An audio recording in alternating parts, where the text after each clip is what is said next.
ఇరాన్ను లొంగదీసుకునేందుకు అగ్రరాజ్యం అమెరికా ప్రయోగించని అస్త్రం లేదు. వందల దాడులు చేసింది, లొంగలేదు. ఆంక్షల కత్తితో నరకాలను చూస్తుంది, బెదరలేదు. దౌత్యపరమైన ఒత్తిడి తెచ్చింది, తలొంచలేదు. సామధాన భేద దండోపాయాలు ప్రయోగించినా అదరలేదు, బెదరలేదు. కానీ నిన్న రాత్రి ఒక్కసారిగా అంతా మారిపోయింది. అంతవరకు పులిలా గర్జించిన ఇరాన్ హఠాత్తుగా కాల్పుల విరమణకు అంగీకరించింది. శాంతి చర్చలకు సై అంది. ప్రపంచమంతా ఆశ్చర్యపోయింది. అసలు ఆ ఒక్క రాత్రిలో ఏం జరిగింది? అమెరికా ప్రయోగించిన ఆ చివరి బ్రహ్మాస్త్రం ఏంటి? కారణం ఇరాన్ గుండెకాయకు పడ్డ ఒకే ఒక్క దెబ్బ, అదే కర్క్ ఐలాండ్. అసలు ఈ కర్క్ ఐలాండ్ అంటే ఏంటి? ఒక దేశం మొత్తం ఈ చిన్న భూభాగంపై ఎందుకు ఆధారపడి బతుకుతోంది? దీని కథేంటి తెలుసుకోవాలంటే just watch the story.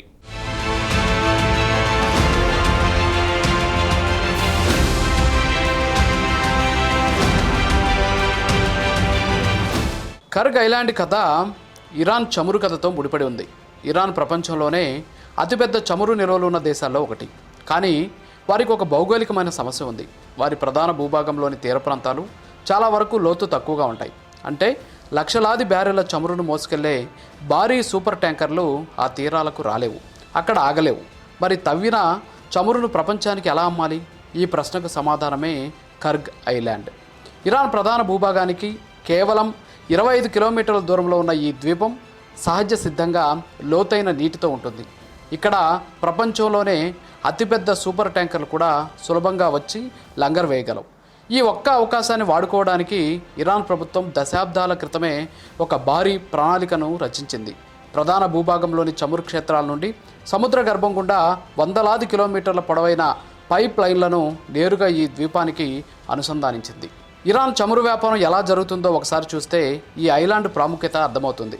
Iran దేశంలోని వివిధ ప్రాంతాల్లో తవ్విన ముడి చమురు మొత్తం ఈ పైప్లైన్ల ద్వారా ప్రవాహంలా కర్గ్ ఐలాండ్కి చేరుకుంటుంది. అక్కడ భారీ ట్యాంకుల్లో నిల్వ చేయబడుతుంది. ప్రపంచంలోని వివిధ దేశాల నుండి వచ్చే సూపర్ ట్యాంకర్లు ఈ ద్వీపానికి వచ్చి ఆ చమురును నింపుకొని తమ తమ దేశాలకు బయలుదేరుతాయి. ఒక మాటలో చెప్పాలంటే కర్గ్ ఐలాండ్ ఇరాన్ చమురుకు ఒక గేట్వే లాంటిది, ఒక ఎక్స్పోర్ట్ హబ్ కూడా.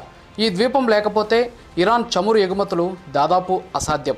ఈ ప్రాముఖ్యత కారణంగానే కర్గ్ ఐలాండ్ ఇరాన్కు ఒక వరం, అదే సమయంలో ఒక శాపం కూడా. ఇరాన్ ఆర్థిక వ్యవస్థలో 90% పైగా ఆదాయం ఈ ఒక్క ద్వీపం నుండే వస్తుంది. అంటే ఈ ద్వీపంపై దాడి జరిగితే ఇరాన్ ఆదాయం సున్నాకి పడిపోతుంది. ఈ బలహీనత శత్రు దేశాలకు ఒక ఆయుధంగా మారింది. 1980లో జరిగిన ఇరాన్ ఇరాక్ యుద్ధంలో సద్దాం హుస్సేన్ సైన్యం ఈ ద్వీపంపై వందల సార్లు బాంబుల వర్షం కురిపించింది. ఇరాన్ ఆర్థిక వ్యవస్థను దెబ్బతీయడమే లక్ష్యంగా వారు ఆ దాడులు చేశారు.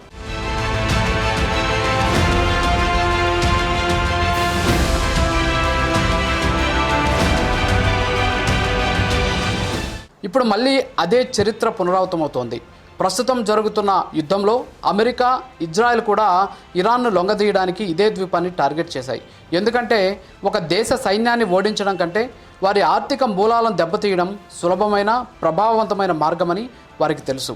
కర్గ్ ఐలాండ్ కేవలం ఒక భౌగోళిక ప్రదేశం కాదు, అది ఇరాన్ అకిలెస్ హీల్, అంటే అత్యంత బలహీనమైన స్థానం అని అర్థం. అందుకే ఇప్పుడు ఇరాన్ను లొంగదీసుకునేందుకు ట్రంప్ ఈ ద్వీపాన్ని పావుగా వాడుకుంటున్నాడు. ఈ ద్వీపంపై దాడులు చేశాకే ఇరాన్ కూడా సీజ్ ఫైర్కు, శాంతి చర్చలకు అంగీకరించింది. అలాగే ఈ ద్వీపం కేవలం చమురుకే కాదు, సైనిక పరంగా కూడా అత్యంత వ్యూహాత్మకమైనది. Kuwait, Saudi Arabia, Bahrain, Qatar వంటి దేశాల్లోని అమెరికన్ సైనిక స్థావరాలకు ఇది అత్యంత సమీపంలో ఉంది.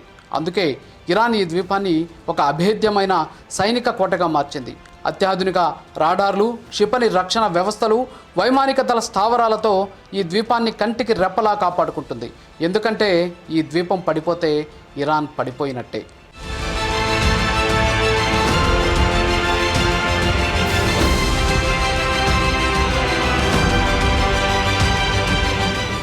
అయితే ఈ బలహీనతను ఇరాన్ గుర్తించలేదా? ఒకే ద్వీపంపై ఆధారపడటం ఎంత ప్రమాదకరమో వారికి తెలియదా? అంటే తెలుసు. అందుకే ఈ ప్రమాదాన్ని తగ్గించుకోవడానికి ఇరాన్ ఎన్నో ఏళ్లుగా ప్రయత్నిస్తూనే ఉంది.